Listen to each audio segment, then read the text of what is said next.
Deal. Joining us now, Josh Meyer, Politico's senior investigative reporter, the man behind this very elaborate story, digging into the former administration's alleged interference with the terror group and a DEA investigation. Great to see you tonight, Josh. Great to see you. Okay, so let's walk this through. For people who aren't familiar with this story, how in the world does this connect all of these different prongs of investigations that were happening here through U.S. agencies to a connection with the Iran nuclear deal?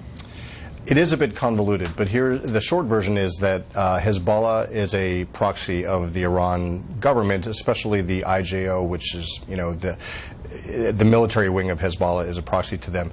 And so these federal investigators were watching and gathering evidence of Hezbollah sort of transforming itself from a political power and a terrorist organization to one that was trafficking in drugs and other criminal conspiracies to make hundreds of millions of dollars.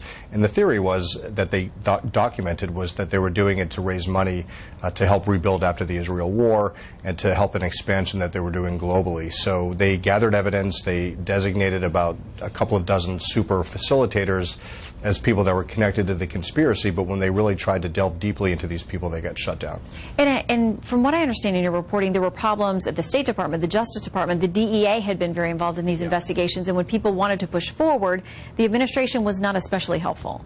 Right, and so, I wouldn't characterize it as one grand conspiracy. I think there's people on Twitter that would like to reduce this to that. What it was a series of actions, some that were taken specifically, intentionally, some that were sort of more part of a broader geopolitical sort of stew that they were doing, and other actions were just things that weren't supported and things that weren't approved. So over the 8 years of the Obama administration, you had potentially dozens of criminal cases that languished.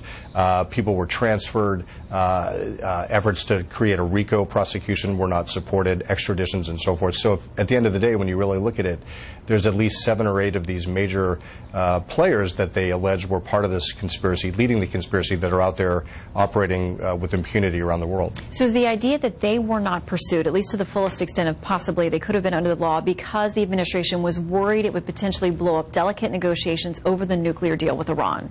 Well, it's not. I wouldn't say they weren't pursued because of that. I would say that this is a fallout. I mean, what the story does, and I interviewed many dozens of people, reviewed thousands of records, shows that their policy of rapprochement with Iran and their effort to get the nuclear deal created a political climate where the result was a derailment of this policy. So some efforts were intentional, I think some were not, and I'd love to see a sort of full accounting of what happened. We know there are already a couple of members, GOP members on the Hill, who are asking for that. Now I want to give you a couple of critics from the Obama administration, give you a chance to respond. First of all is Marie Harf, who used to be, of course, with the State Department.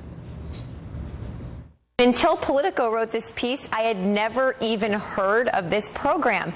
The Politico story, this narrative in it, is just false. And there's no evidence in this story to back up their allegations.